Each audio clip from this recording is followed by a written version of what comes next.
Hey everyone, Matthew Robinson, back again after having some food poisoning, but it's all good in the hood. That did not sound as tough as I wanted it to. I hate the Democrats, I hate the Republicans.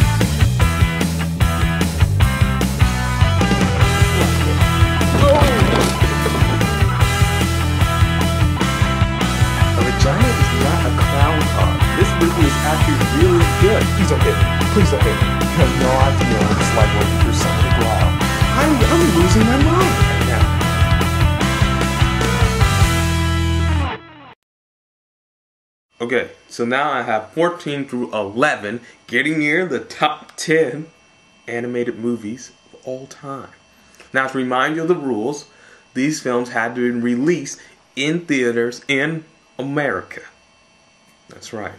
Okay, number 14, The Great Mouse Detective. It's kind of a homage to Sherlock Holmes and other old detective novels.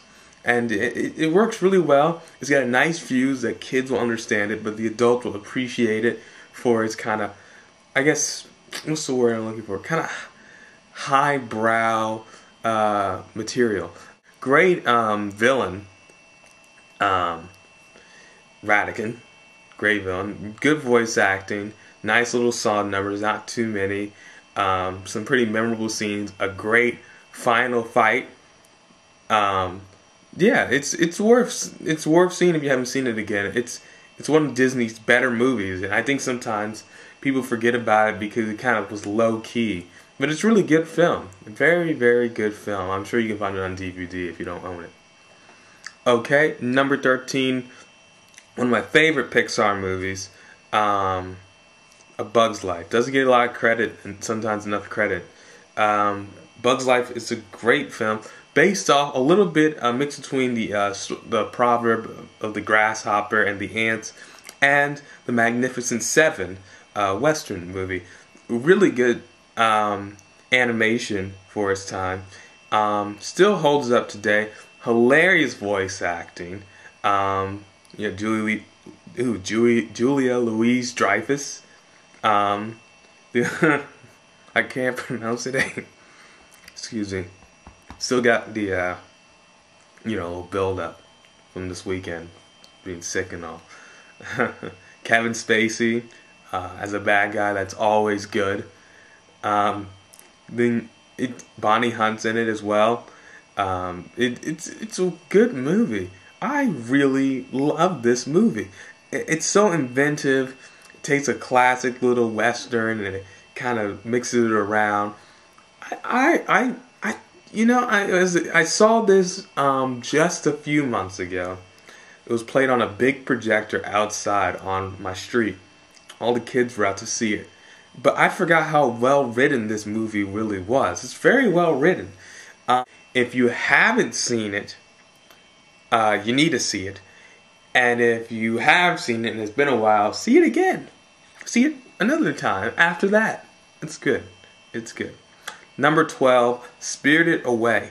Now, some people may not know about this movie because it originally was made in Japan by the very talented Hayao Miyazaki. Now, Spirited Away won the Academy Award for Best Animated Film the year it came out. It's not the typical animated film we're used to seeing made in America. Even though it was shown in American theaters, it's pretty long. It's actually, even though it's very contained where it takes place, it has a very epic feel to it, very mystical. But it's really an interesting movie to watch, and it's not one of those movies you can watch like every week. I can't imagine little kids watching this movie and be like, "Wow, this is amazing." I don't think this is really a movie for little kids, even though it's rated PG. I think you'd have to be a little bit older to appreciate everything that's going on. And the animation style in this is beautiful. Spirited Away, great movie. One of Hayao Miyazaki's best.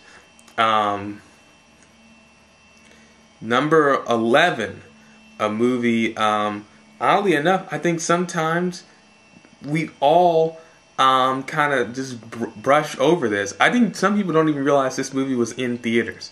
And that's Batman Mask of the Phantasm. This movie, yes, came out in theaters. Came out in theaters around Christmas time. Bad marketing. No one knew that it really had come out. Just made even. Then eventually started making more money on DVD. Found a life of its own. But people did not know that it really came out in theaters. A lot of people don't realize this. It was actually a really good movie. Ebert and Roper, not Roper, Siskel and Ebert actually didn't even review it when it originally came out. But eventually they did. There's a link, annotations link you can find. That's where they give the review of it. They loved the movie.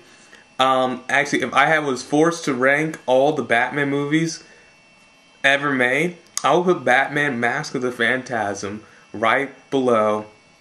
You'd have number 1, The Dark Knight. Number 2, Batman Begins. Mask of the Phantasm. And then Tim Burton's Batman. What makes Batman Mask of the Phantasm such a great movie? It's, first of all, it's deco art style. Has the same art style as the TV show. Gives kind of like the birth of Batman. Really great music. Hans Zimmer, who did the music for the Batman movies we have out now with Christopher Nolan, was just a synchronizer working under the very talented Shirley Walker, who did the music for this. Mark Hamill does the voice of the Joker in this. But I think what's really impressive about this movie is that it's not a happy ending. Very rare in a kids movie do you see a movie with a happy ending. I think that's maybe why kids didn't maybe respond to it as they did other movies, because it's very adult. There's even an implied sex scene, and it is not a happy ending. It's, that kind of typical Batman ending. He's all alone basically in the end. All he has is Alfred. And the night. This city just showed you it's ready to believe in good animated films again. No, but really. Anyway, what was that? Anyway, Batman Mask of the Phantasm, number 11.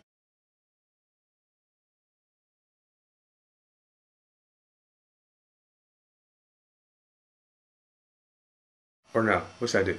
I'm going to do number 10 through 6. Yeah, number 10 through 6 and just do 5 through 1. Yeah, I'm going to do it like that. Okay, so number 10 through 6 is coming soon. Stay, tuned into my channel. Subscribe, rate, comment. You know the drill. Until next time, remember,